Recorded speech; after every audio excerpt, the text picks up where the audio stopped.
Graça e paz, irmãos. Eu me chamo Manuela e estou na segunda etapa. Eu vou apresentar o livro Evangelizar, o Plano Perfeito, de Diana Maria Bonfim Minho. Diana Maria Bonfim Minho é uma missionária da Junta de Missões Nacionais. Ela criou esse livro para servir como um manual para nós cristãos que temos o dever de evangelizar. Afinal, esse dever de evangelizar não é só dos missionários, mas nosso também. Inicialmente, ela começa com a introdução. Na introdução, ela conta a história de um pastor que estava na sala de visitas da casa de uma senhora. Ele estava esperando a dona da casa chegar e estava analisando um quadro. Nesse quadro, retratava-se dois caminhos. Um caminho era largo e tinha muitas pessoas. No final desse caminho, era o inferno. O outro caminho, ele era estreito e tinha poucas pessoas. No final desse caminho era o céu. O neto da dona da casa, que estava na sala junto com ele, e observando ele analisar o quadro, perguntou onde é que ele estava naquele quadro. E ele respondeu que estava no caminho estreito, pois tinha aceitado Jesus como o único e suficiente Salvador e verdadeiramente. Logo depois, no segundo tópico, ela fala que todos são pecadores. O versículo base desse tópico é Romanos 3, 23. Porque todos pecaram e destituídos estão da glória de Deus. De acordo com a Bíblia, de acordo com esse versículo, todas as pessoas são pecadoras e estão afastadas da presença gloriosa de Deus. Pecar é deixar de atingir o alvo. Pecar é uma ação que desagrada a Deus. Pecar é um ato perverso, o pecado é um ato perverso, uma ação má, um motivo para escândalo. Na Bíblia diz que o salário do pecado é a morte, mas que o Senhor dá vida eterna para aqueles que o seguem verdadeiramente, como presente no caso. Esse presente veio por intermédio de Jesus, que ele foi a maior prova de amor de Deus por nós.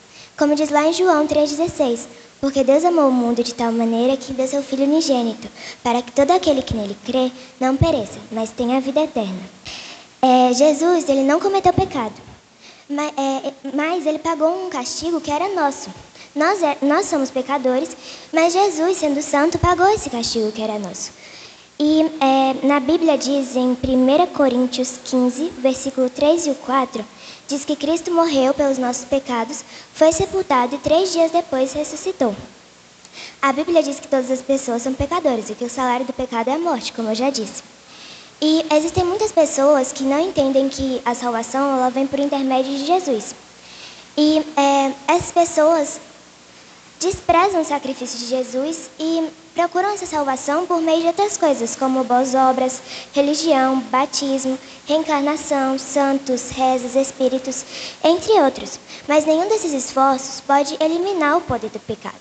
O único que pode salvar nossa vida e limpar os nossos pecados é Jesus. E só por meio dele nós podemos ir ao céu. Como diz em João 14,6, eu sou o caminho, a verdade e a vida. Ninguém vem ao Pai a não ser por mim. Em Romanos 6, 23, fala que o salário do pecado é a morte, como eu já disse. Jesus pagou esse preço por nós. E nós devemos entender esse sacrifício e honrar ele. Como nós podemos honrar esse sacrifício? Aqui ela diz que nós podemos honrar esse sacrifício pregando a palavra de Deus e ensinando as outras pessoas que estão no caminho largo que Deus é o único que pode salvá-las, fazendo com que elas entendam o sacrifício de Jesus e aceitem ele como o único e suficiente Salvador. O terceiro tópico é Evangelho e evangelizar. O que significa isso? Bom, evangelhos são as boas novas ou boas notícias. No caso, Jesus é a nossa boa notícia que nós devemos anunciar às pessoas. E evangelizar é apresentar a boa nova que é Jesus Cristo às pessoas que estão rumo ao inferno, para fazer com que elas venham caminhar junto conosco pelo caminho estreito para o céu. Bom, o próximo tópico é pregar o Evangelho. O que isso tem a ver comigo? Na Bíblia, Jesus diz que nós devemos ir e fazer discípulos. E, além de fazer discípulos, devemos batizar eles e ensinar eles a obedecer os mandamentos de Jesus. Jesus veio aqui e nos deu exemplo. Ele fez 12 discípulos e ensinou esses discípulos a pregar, ensinar, curar. E é por conta desses discípulos que hoje a gente conhece o Evangelho. Então, essa é a importância de fazermos discípulos, para que as próximas gerações possam também ouvir do Evangelho.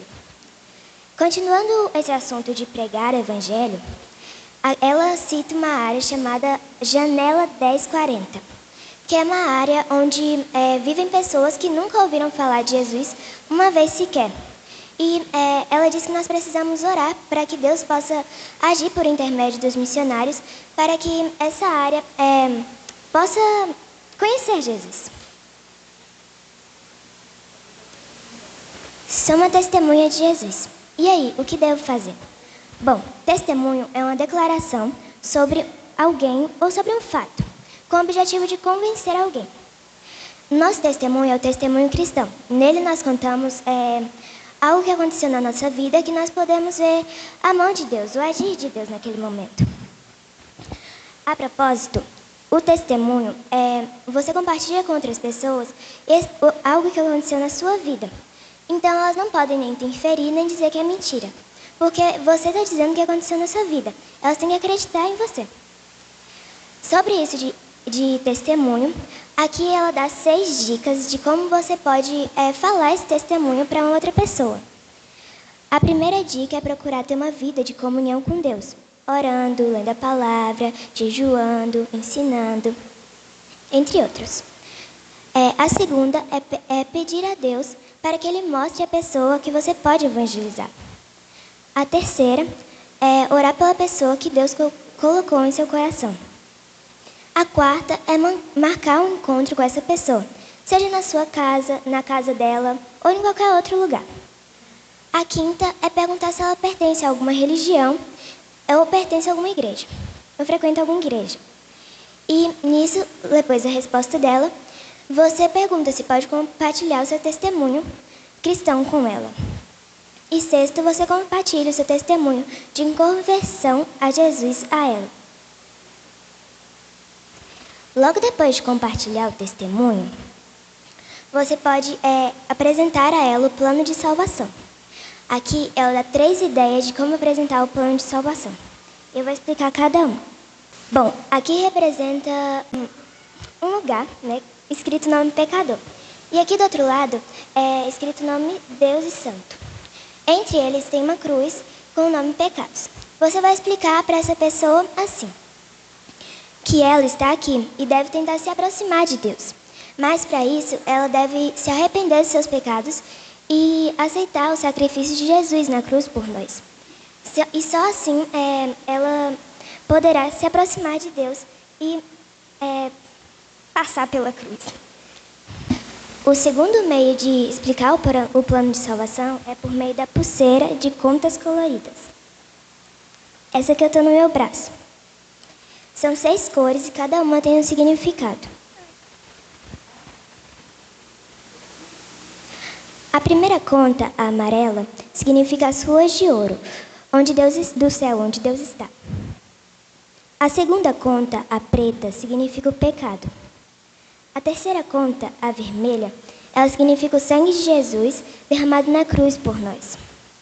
A quarta conta, a branca, significa o coração limpo, lavado pelo sangue de Jesus. A quinta conta, a azul, significa a vida eterna. E a sexta conta, a verde, significa o crescimento espiritual.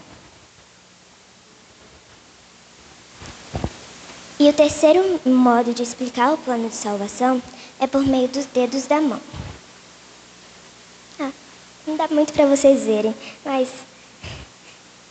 Bom, o polegar ele é um dedo diferente. Enquanto todos os outros eles são esticados assim, o polegar é meio torto, chegando a ser um pouco feio. E isso nos faz lembrar que nós somos pecadores. Isso diz lá em Romanos 3:23. Porque todos pecaram e destituídos estão da glória de Deus. O segundo dedo é o indicador. E como diz o próprio nome, ele indica as coisas. E ele aponta a grande verdade. Deus me ama. Isso diz lá em João 3:16. Porque Deus amou o mundo de tal maneira que deu seu único filho para que todo aquele que nele crê não pereça, mas tenha a vida eterna. O terceiro dedo, o maior de todos, é o médio. Ele representa a maior bênção. Cristo morreu por nós. Isso fala lá em Romanos 5:8. Mas Deus mostrou o quanto nos ama. Cristo morreu por nós quando ainda vivíamos no pecado. O quarto dedo, o anelar, é o dedo do anel de compromisso. E ele representa o nosso compromisso que nós aceitamos com Jesus em relação ao seu sacrifício. Eu aceito o seu sacrifício por mim. E isso diz lá em João 1:12. Mas a todos quantos o receberam, aos que creem no seu nome, deu-lhes o poder de se tornarem filhos de Deus. E o mindinho, o último dedo, ele é o menor de todos e o mais simples, como plano de salvação. Mas, mesmo o plano de salvação sendo simples, quem o entende verdadeiramente e aceita Jesus de todo o coração, pode dizer, eu estou salvo. E isso diz lá em João 3,36. Por isso, quem crê no Filho tem a vida eterna. Após você fazer tudo isso com a pessoa, explicar tudo isso, você pode fazer uma oração de entrega para ela entregar a sua vida a Jesus. Eu vou estar lendo ela aqui. Senhor Jesus, reconheço que sou uma pessoa pecadora. Creio que o Senhor morreu na cruz pelos meus pecados. Eu quero recebê-lo como meu único e suficiente Salvador. Perdoe agora os meus pecados e venha morar em mim para sempre. Amém. Bom, você vai ler essa oração para essa pessoa e ela vai ir repetindo. Mas só se ela realmente quiser aceitar Jesus no seu coração. Bom, esse foi o livro Evangelizar. Como eu já disse no início, ele é um livro muito importante para nós cristãos. Não só para as mensageiras, mas para todos os cristãos que realmente creem em Jesus. E que têm o dever de pregar o Evangelho àqueles que ainda não o conhecem. Bom, calma. Essa foi a minha apresentação. Eu vou chamar as meninas ali para me ajudar a entregar as mãozinhas para vocês.